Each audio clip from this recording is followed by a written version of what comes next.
Hey, what's up guys? It's Steven, and in today's video I'm going to talk about the 5 stupid thoughts that every entrepreneur has when they're starting out. At least these are thoughts that I had when I started out, and I know that if I would have known about them and would have understood them, I probably would have been a lot more successful a lot quicker. Stupid thought number 1 is that if you build a website, people will come. I know I had this idea that if I build a website, all of a sudden, as soon as I hit go, this magical button in your head, I guess, all of a sudden it would be flooded with tons of traffic. But in reality, that's exactly not how it works. Just because you build a website, it doesn't mean anybody's going to visit it. You have to give them a reason to visit it. There are billions and billions of websites out on the web around the world, so what makes yours special?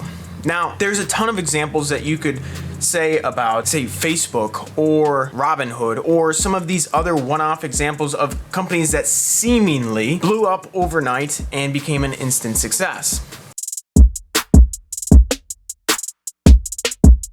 You see, when you start out, or at least when I started out, I had this fear that marketing doesn't work, which could not be further from the truth. Marketing works all the time, 100%.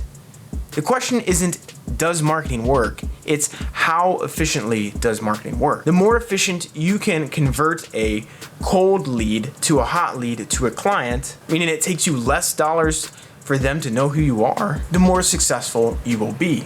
Let me put it this way. If people don't know who you are and what you do, they can't do business with you. As one famous entrepreneur or business owner once put it, if people don't know you, they can't flow you. Now, think about it this way. If 100,000 people knew who you were and knew what you did, do you think somehow, some way, you would be able to make money? Absolutely. Now, when you start out, you're probably not going to be able to reach 100,000 people or even compare it to some of these big companies with big budgets. And that's because you probably don't have a big budget. You probably don't have $1 billion backing you like a Facebook or a Tesla. Instead, you're going to have to do other things which involve sales. Maybe it's making phone calls or cold calls. Maybe it's knocking on doors. Maybe it's postcards. Maybe it's figuring out how to do Facebook advertising. And all of this stuff I would encourage you to do. The more people can get to know you and know what you do, the higher likelihood that you have success. This brings me to point number 3.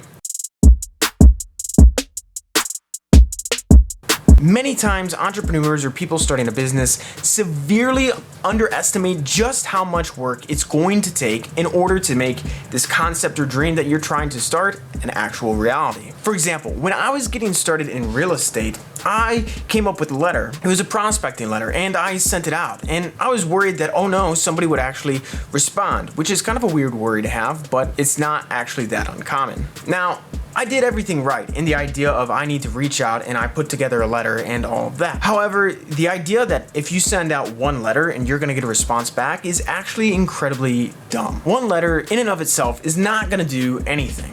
As a matter of fact, to verify this idea that you can send out a letter or even 10 letters and people are anxious about that and think that they're gonna get some response, I was reading a Facebook post the other day literally about this, where a guy said that he had sent out 10 prospecting letters and heard nothing back. Now, he was discouraged, and I wrote back to him and I said, hey man, don't be discouraged, you're doing the right thing.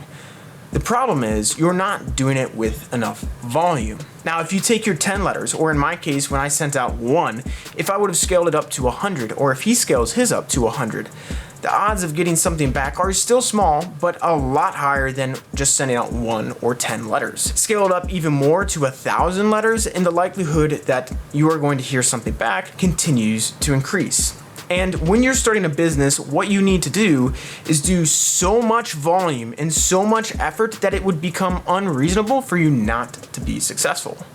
Think about it this way. If I would have sent out 10,000 prospecting letters well crafted over a series of time, the likelihood of me not being successful if I'm trying to buy a single family rental or a quadplex is incredibly, incredibly low. If you put out that much effort, the odds of, even if you have a sucky letter, securing one deal are actually very, very high. So when you're starting out, I highly encourage you, if you feel stuck, 10x your volume, 10x your effort. And if you can 10x your volume and effort on things that actually matter, you will start to see progress and momentum if you give it a little bit of time.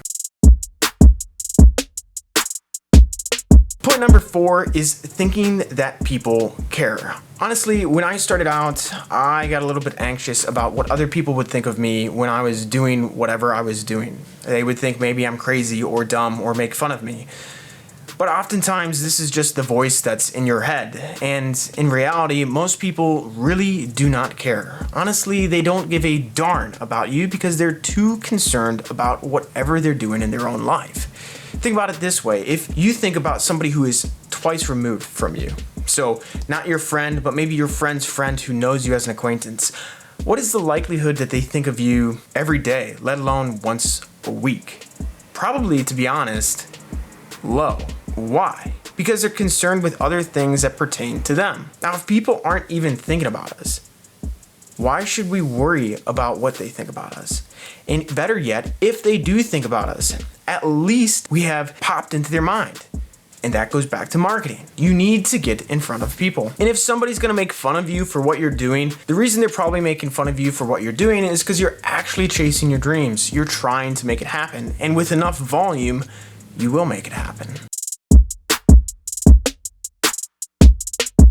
My 5th and final point that I struggled with when I started was thinking that cheaper is better. Now, there's a lot of ways that I could go with this, but let's go with just the price of the product or service that you're offering. If you think you're gonna get more customers because you make it cheaper, you're probably wrong. Not only are you probably not gonna get more customers, you're gonna make it much more difficult to be successful. And the reason for this is because you start compressing your margins. An example could be, if you're starting a gym, you do not want to try and use a Planet Fitness or a big box gym pricing strategy in order to get going. Why? Because those gyms have massive economies of scale, meaning their expenses are going to be significantly less than what yours are. You can't outcompete them with that business model.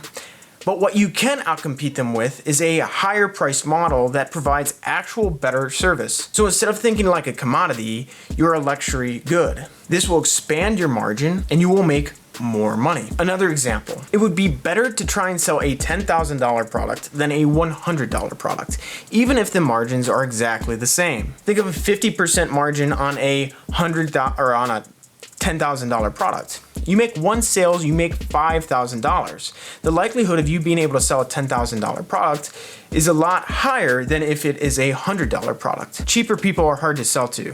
And when you do, which is gonna take the same amount of time and effort, if not more, a $100 sale is only gonna make you $50 if the margin is 50%. $50 isn't life-changing and it doesn't keep the lights on, but $5,000 does, and it's easier to do. The other point to this to remember is that price is also a signal of value. If you're trying to price yourself super cheap, people are going to probably view you as cheap. But if you price yourself higher end, as long as you can deliver reasonably well on that promise to them, they're gonna view you as a higher quality product and probably want to repeat to you. All in all, when I was putting this video together, I was thinking about what were the 5 biggest mistakes that I made or biggest misconceptions that I had starting out that if I had known them, I probably could have moved at twice this speed.